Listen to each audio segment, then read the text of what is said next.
It all began on a quiet Tuesday morning, the kind where everything feels calm and predictable. The sun was just starting to rise, painting the sky with soft shades of orange and pink. I sat on my front porch, sipping a warm cup of coffee, enjoying the peacefulness before the day got busy. As the city's chief building inspector, my job was often stressful, dealing with permits, code violations, and people who weren't always happy to see me. But this morning felt different. It felt like I had a rare moment of peace. That peace didn't last long. Out of nowhere, I heard a loud noise, a grating, grinding sound that made me nearly spill my coffee. I looked up, startled, and saw Karen striding down the sidewalk toward my house. She was dressed in her usual outfit, designer yoga pants, an expensive-looking tank top, and oversized sunglasses perched on her nose. Behind her, she dragged something heavy, a massive industrial-grade jackhammer. My eyes widened as I realized what she was about to do. "Karen," I called out, standing up quickly. "What are you doing?" She didn't even slow down. Instead, she stopped right in front of my sidewalk, glanced at me briefly, and then fired up the jackhammer. The noise was deafening, shaking the ground beneath my feet. Chunks of concrete flew everywhere as she attacked the pavement like it had personally offended her. I couldn't believe what I was seeing. "Karen, stop," I shouted, trying to make myself heard over the racket. "That's public property. You can't just destroy it." She finally paused, turning off the machine for a second. Sweat glistened on her forehead as she glared at me. "It's in my way," she said bluntly, as if that explained everything. "I need to widen my driveway." "In your way," I repeated, incredulous. "This is a sidewalk asterisk. It belongs to everyone, not just you." Karen rolled her eyes dramatically, like I was being unreasonable. "Relax, Daniel," she snapped. "I'll fix it later. Better than whatever cheap job the city would have done anyway." Her attitude left me speechless. How could someone be so dismissive of basic rules? Didn't she understand how serious this was? Destroying public property wasn't just rude, it was against the law. And here she was, acting like she was above all of it. As I stood there, gripping my coffee mug tightly, I noticed something else. Karen had no idea who I really was. Sure, we'd exchanged polite hellos over the years, but she clearly didn't know that I was the chief building inspector. If she did, she probably wouldn't have been so bold or so reckless. A small part of me wanted to march over and confront her right then and there. But another part, the smarter part, knew that patience would pay off. This wasn't just about a broken sidewalk anymore. This was about teaching Karen a lesson she wouldn't soon forget. So instead of arguing, I took a deep breath and stepped back. I grabbed my phone and started taking pictures of the damage. Every chunk of shattered concrete, every scuffed patch of pavement, it was evidence. Then I recorded a quick video of Karen standing proudly next to her handiwork, looking completely unbothered by the chaos she caused. By the time she finished, half my sidewalk was gone. She brushed dirt off her hands and gave me a smug look, as if daring me to say something. But I didn't. Not yet. Because little did Karen know, she had picked the wrong neighbor to mess with. After Karen's little display of destruction, I spent the rest of the morning trying to process what had just happened. My once pristine sidewalk now looked like a war zone, with jagged chunks of concrete scattered everywhere. It wasn't just an eyesore. It was a blatant disregard for the rules that kept our neighborhood functioning smoothly. And yet Karen seemed utterly unfazed, as if she'd done nothing wrong. I decided to take a closer look at the damage. Walking over to the edge of my property, I examined the ruined sidewalk. The cracks ran deep, and parts of it were completely missing. It wasn't just a minor inconvenience. It was dangerous. What if someone tripped over the uneven surface? What if a child got hurt because of this mess? The thought made my blood boil. Karen might have thought she was solving her own problem, but in reality, she was creating bigger ones for everyone else. As I stood there, Shaking my head, one of my neighbors walked by, a retired teacher named Mrs. Lewis. She stopped when she saw the destruction and gasped. "What happened here?" she asked, her voice filled with concern. "Karen happened," I replied dryly, pointing toward her house. She decided my sidewalk was in her way and took matters into her own hands. Mrs. Lewis frowned. "That woman has always been difficult, but this is ridiculous. Doesn't she know you're the chief inspector?" I chuckled bitterly. Apparently not. If she did, I doubt she'd be so bold. Mrs. Lewis shook her head in disbelief. "Well, you can't let her get away with this. Someone needs to teach her a lesson." Her words echoed in my mind long after she left. She was right, of course. This wasn't just about me or my sidewalk. It was about setting an example. If Karen could act this recklessly without consequences, what would stop others from doing the same? The whole neighborhood could spiral into chaos. But how to handle it? Part of me wanted to march straight over to Karen's house and confront her again.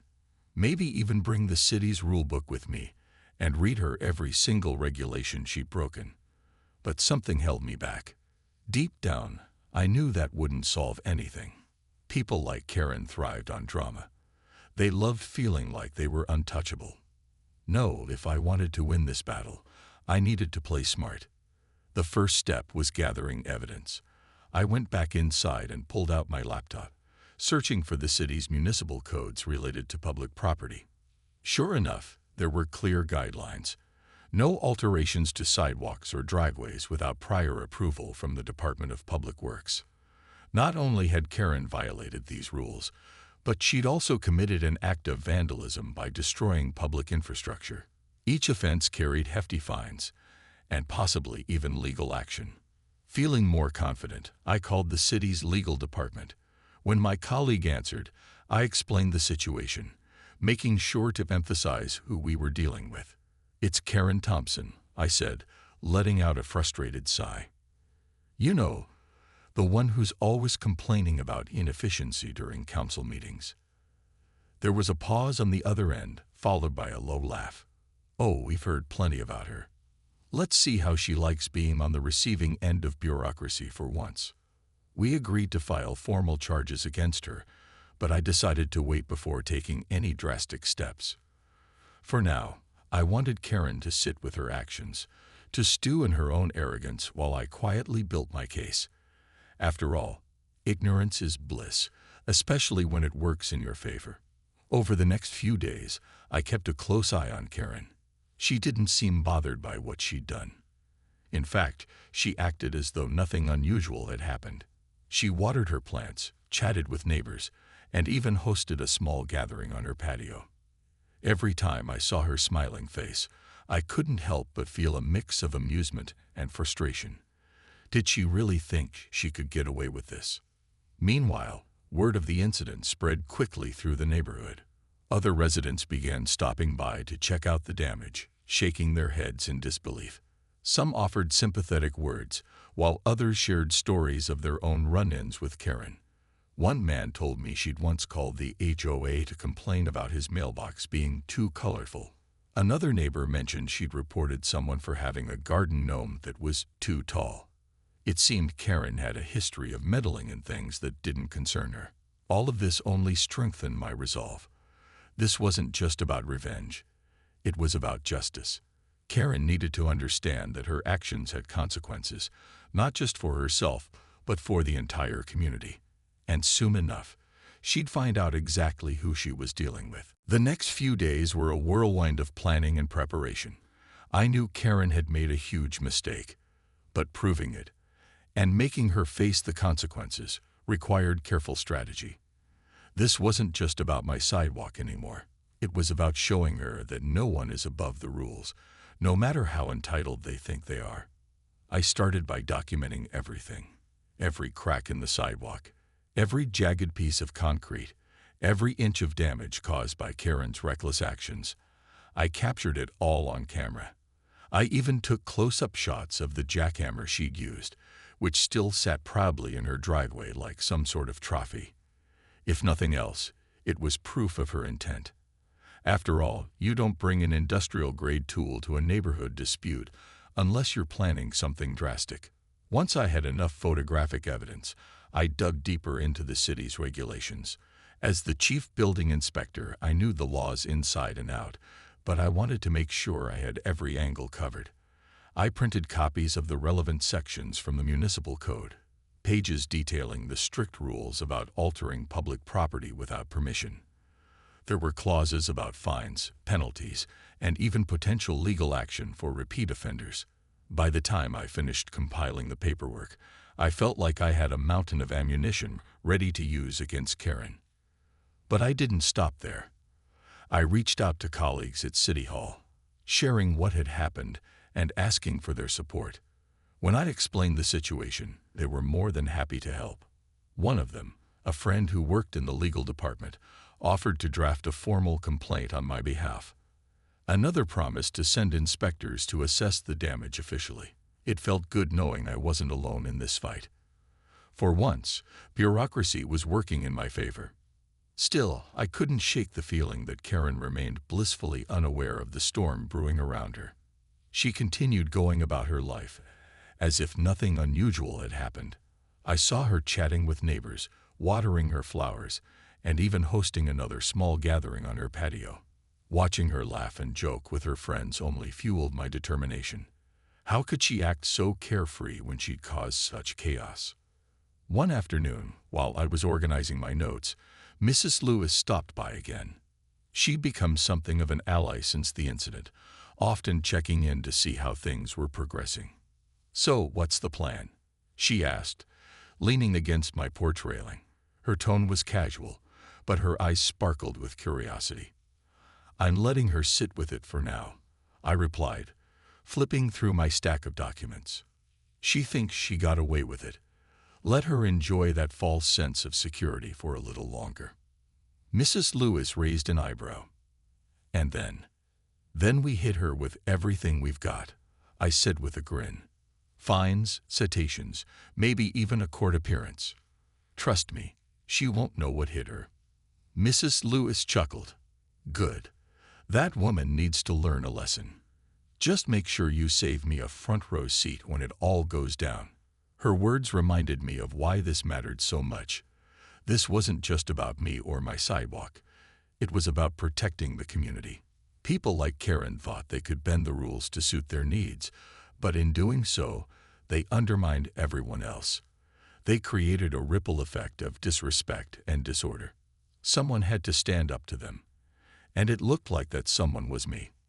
As the days passed, I found myself growing more confident.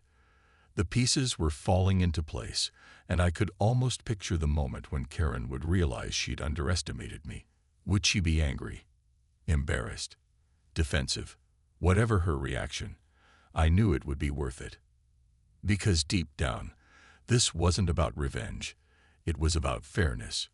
And soon enough, Karen would discover exactly what that meant. For now, though, I kept quiet. Let her think she'd won. Let her believe she was untouchable. Because sometimes, the best way to win a battle is to let your opponent underestimate you until it's too late. The day finally came when I decided it was time to confront Karen. By now, I had everything lined up: photos, documents, and the full backing of the city's legal team. All that was left was to deliver the message personally. There's something satisfying about seeing the look on someone's face when they realize they've been caught, especially when they least expect it. I chose my moment carefully. It was late afternoon, and Karen was outside again, this time chatting with another neighbor near her driveway. She seemed relaxed, laughing at something the other person had said. Perfect. I grabbed my clipboard, slipped on my official inspector's vest, and walked over casually, as if I were just checking in on routine business.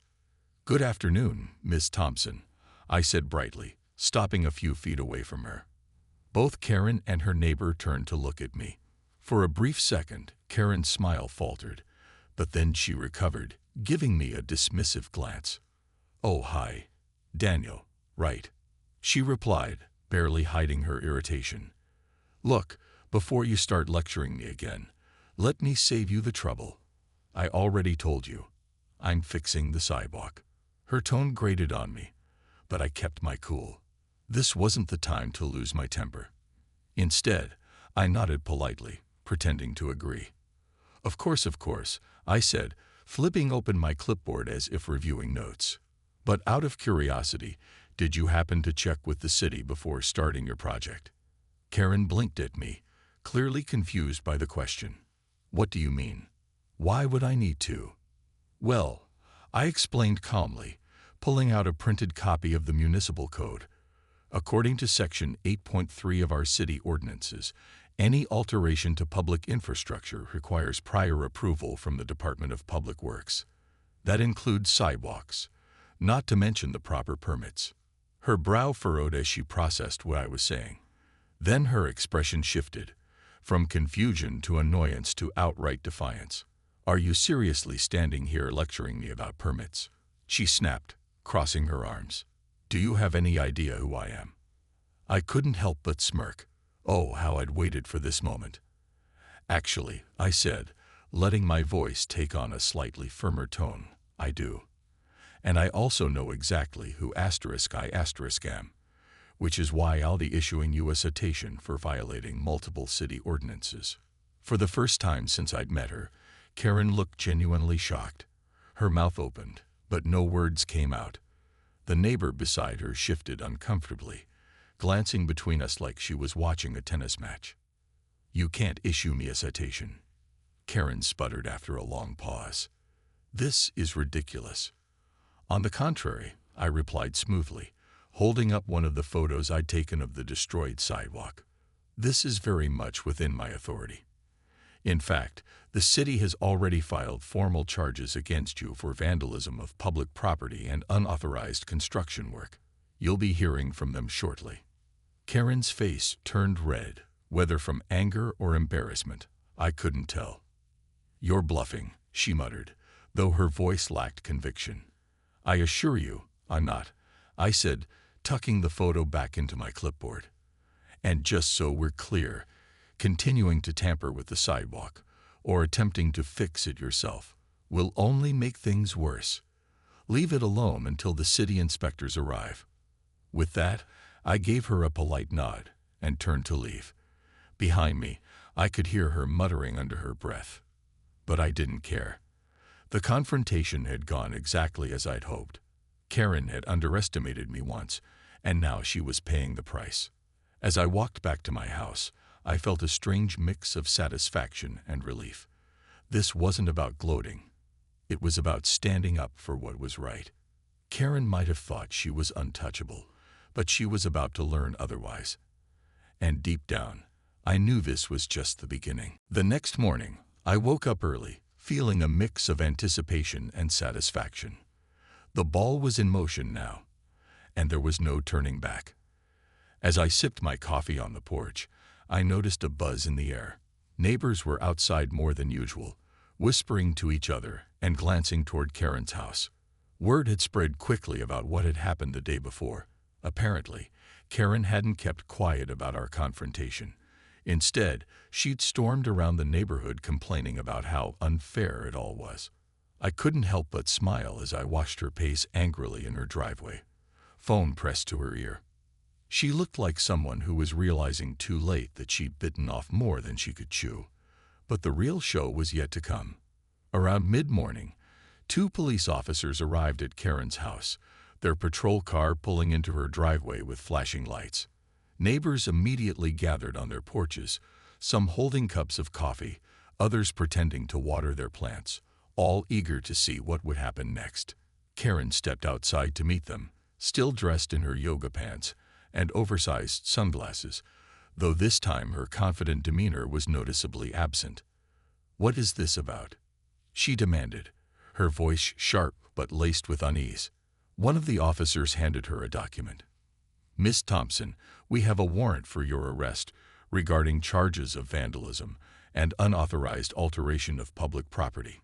Her jaw dropped, and for a moment she just stood there frozen, staring at the paper in her hands. Then, as if snapping out of a trance, she started protesting loudly. "This is insane. You can't arrest me over a stupid sidewalk.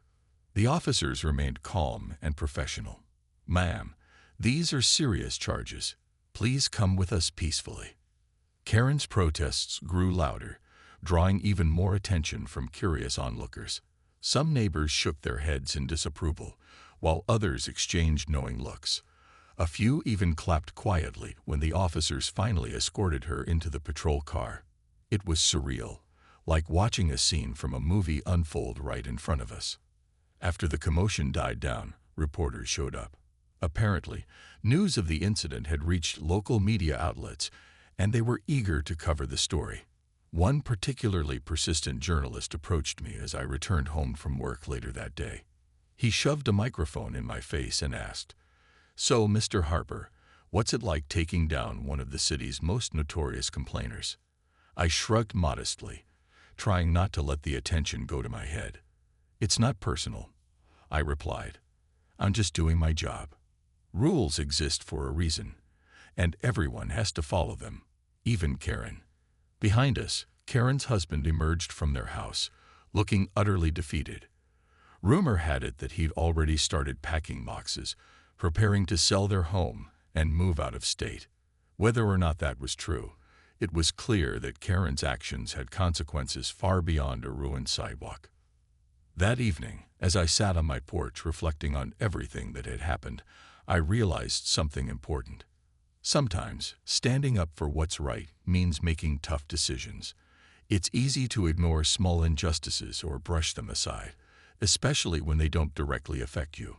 But letting people like Karen get away with breaking the rules only encourages more bad behavior. Someone has to draw the line. And in this case, that someone happened to be me. Neighbors continued to stop by throughout the week, thanking me for handling the situation. Some joked that I should run for mayor, while others simply expressed relief that Karen's reign of entitlement might finally be over. Even Mrs. Lewis came by with a plate of homemade cookies, declaring, "You've done us all a favor, Daniel." As satisfying as it was to see justice served, I knew this wasn't just about Karen. It was about setting an example, a reminder that communities thrive when everyone plays by the same rules. And while I didn't enjoy seeing anyone arrested, I couldn't deny that it felt good to know the system worked when it mattered most. Still, I couldn't shake the feeling that this was just the beginning. Blue Ridge Lane had been through a lot because of Karen, but now it had a chance to heal. The question was, would we rise to the occasion? Only time would tell. With Karen out of the picture, at least temporarily, the neighborhood began to feel different. The tension that had lingered for so long seemed to lift, replaced by a sense of relief and even optimism. It was as if a dark cloud had finally passed, leaving behind clear skies and fresh possibilities. But the real work wasn't just about repairing the sidewalk.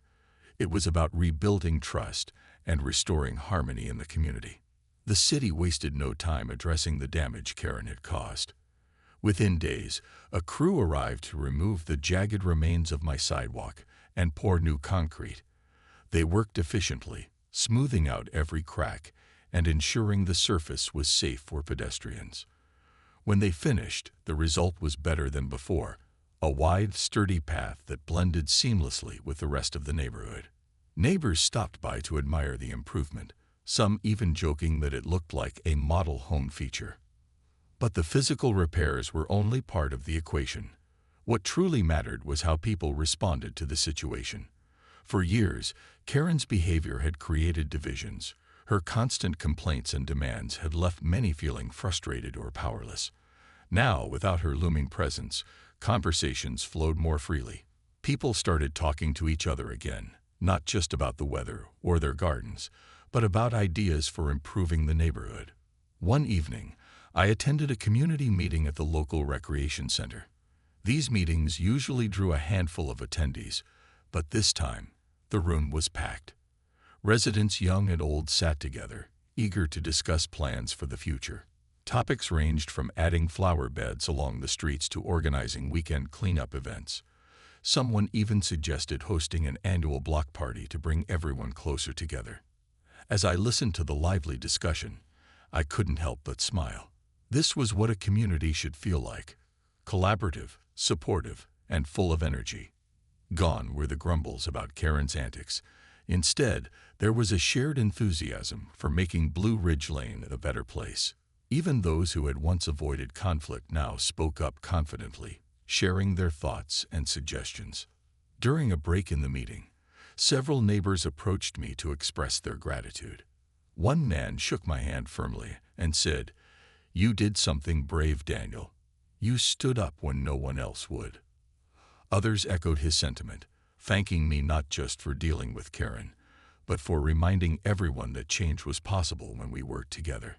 Of course, not everything changed overnight.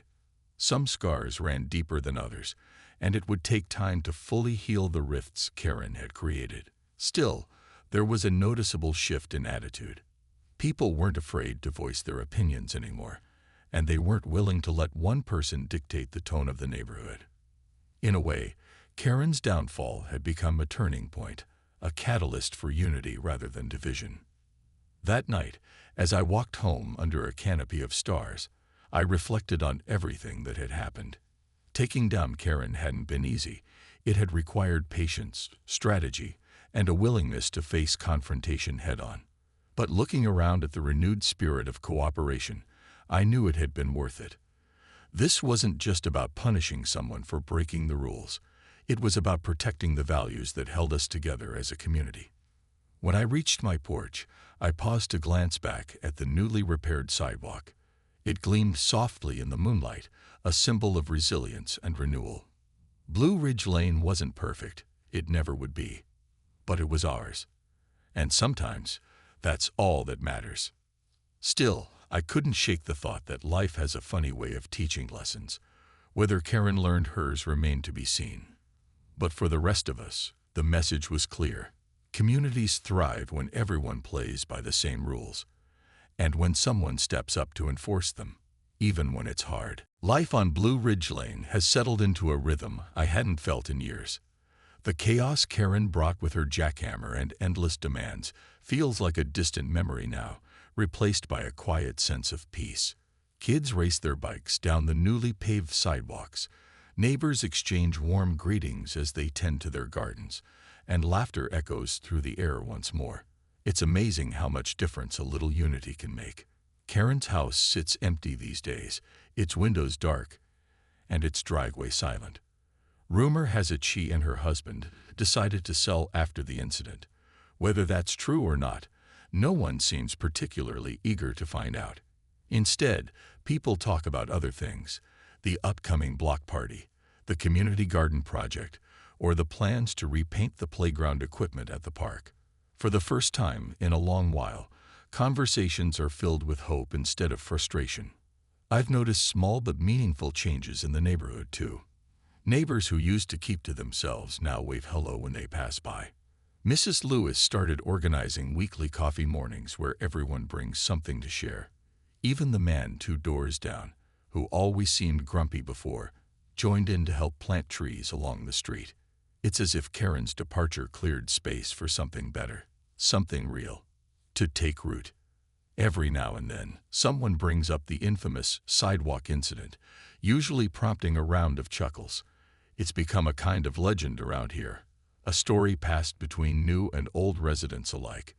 People love hearing about how Karen tried to take matters into her own hands, only to discover she'd picked the wrong neighbor to mess with. Some call it karma. Others simply shake their heads and mutter, "Good riddance."